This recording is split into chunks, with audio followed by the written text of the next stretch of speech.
বাজারে গেছি মতো মাছ বিক্রেতা যেই চাপা মাইরা আমাকে মাছগুলা দিল, কইলো যে একদম কেবল ধইরা নিয়েছে, একদম জেতা দেখেন ফাল পারতাছে। তো আমিও দেখে একদম মনের একদম সামলাইতে না পেরে হের কথার চাপার ছলে পইরা আমি তো মাছগুলো কিনে পুরাই ব্যাক করে গেছি গাইজ। কারণ মাছটা কুদতে কুদতে দেখেন কুদিকে গেছে, কিন্তু এটা তো আজকে রান্নার লাগবেই। কি করার, একটু কড়া ভাজা দিয়ে রান্নাটা শুরু করুন, তো আপনাদের সাথে তো শেয়ার করতে হবে। পরবর্তীতে রাগার চুলে দিয়ে দিছে একদম সেটায় জাল বাড়ায় দিয়ে আমি মাছটাকে খুব সুন্দরভাবে, মাছটা যেন একটু ভাঙে চুরে না যায়, সেই জন্য খুবই সুন্দরভাবে একদম ভাজা ভাজা করতেছি। যদিও মাছ যদিও ভাঙে গেছে, তো বাঁচতে সময় তো বাংলা খবর আছে, তো তারপরও কিছু করার নাই গাইজ, মাছটা ভাঙে গেছে। তো এটা দিয়ে আজকে রান্না হবে একদম ঘন্ট, মানে কি বলবো, ভুনা ঘন্ট। যদিও যেটা খাইতে মন চাইছিল সেটাই অ্যারেঞ্জ করছে, কিন্তু মাছটার যেরকম নাজেহাল অবস্থা হইব ভাবতেই পারি না। মাঝে মাঝে চকচক করলেই শোনা হয় না, কিনি একদম চকচক দেখে, কিন্তু বাড়িতে আনলে বোঝা যায় এটার আসল রূপ, আসল গন্ধ, আসল চেহারা একদম কি বলবো। যদিও কাপড় কিনি দেখে হইনা রংটা দেখে, কিন্তু বাইতে না যখন প্রথম ধোয়া হয় তখন কিন্তু রং ওইটা বেটকেতে থাকে। এরকম মাছও দেখছি চকচক করতেছে, পাল পারতেছে, এখন দিয়ে এরকম গুঁড়া গুঁড়া ভেঙে চলে গেছে।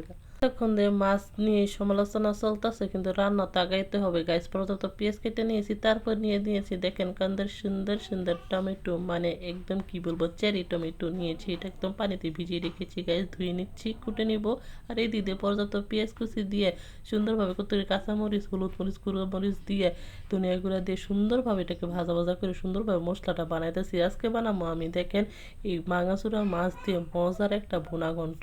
ছিলাম ভুনা, কিন্তু হয়ে গেল ভুনা ঘন্ট, মানে তো বুঝতে পারতেছেন মাছের অবস্থা বিতিকুস্তা দেখে মাছের একদম রেসিপিও চেঞ্জ হয়ে গেছে ভুনা ঘন্ট। কি করার, কিছু করার নেই। পরবর্তীতে দেখেন সুন্দরভাবে মশলাটা বানাইতে বানাইতে হালকা পুড়ে পুড়ে যাওয়ার আগে আমি দেখেন হালকা পানি দিয়ে দিয়েছি। পানিটা সুন্দরভাবে কষাই কষাই একদম ঘন করে ফেলবো। যারা আমার ভিডিওটা অধীর আগ্রহ নিয়ে দেখতেছেন তাদেরকে অসংখ্য ধন্যবাদ জানাই, যে আমার এই রান্না বান্নার অনুষ্ঠান আপনারা যে এত সুন্দরভাবে ধৈর্য সহকারে দেখেন। তো গাইস, আমার রান্নাটা কিন্তু ভালোই হইতেছে, মানে আমার মাছটা যদিও খারাপ, কিন্তু আমার রান্নাটাও হইতে হবে 100-100। কারণ সবাইকে তো আজকে পেট ভরে ভাত খাওয়াইতে হইব, এই দায়িত্ব তো আমার। তো এই পর্যায়ে আমার মশলাটা সুন্দরভাবে বানানোর জন্য আমি দেখেন একদম চেরি টমেটোগুলো দিয়ে একদম ভালো মতো ঘোটায় ঘোটায় ভালো মতো মশলাটা কষাই নিতেছি। মশলাটা কি যে সুন্দর একটা গ্রান ছুটতেছিল গাইস, কি যে বলবো, এত সুন্দর একটা কালার চলে আসছে। একদম ভালো মতো কষানোর পরে আমি দিয়ে দিলাম হালকা পানি। পানিটা সুন্দরভাবে ঘন হয়ে আসলে তখন আমি দিয়ে দেবো মাছের ঘন্টগুলা, মানে ওই যে বাটা মাছ ভেঙে চুরে ভাজাভাজি হয়েছে সেটা আমি দিয়ে দিয়েছি। তো এখন খন্দার সাহায্যে একদম চুবানি খায় সুন্দরভাবে একদম মিলাই। তো কতক্ষণ জাল করার পরে আমি এটাকে নামিয়ে নেব, মানে রান্না কিন্তু আমার একদম কমপ্লিট, মানে শেষ।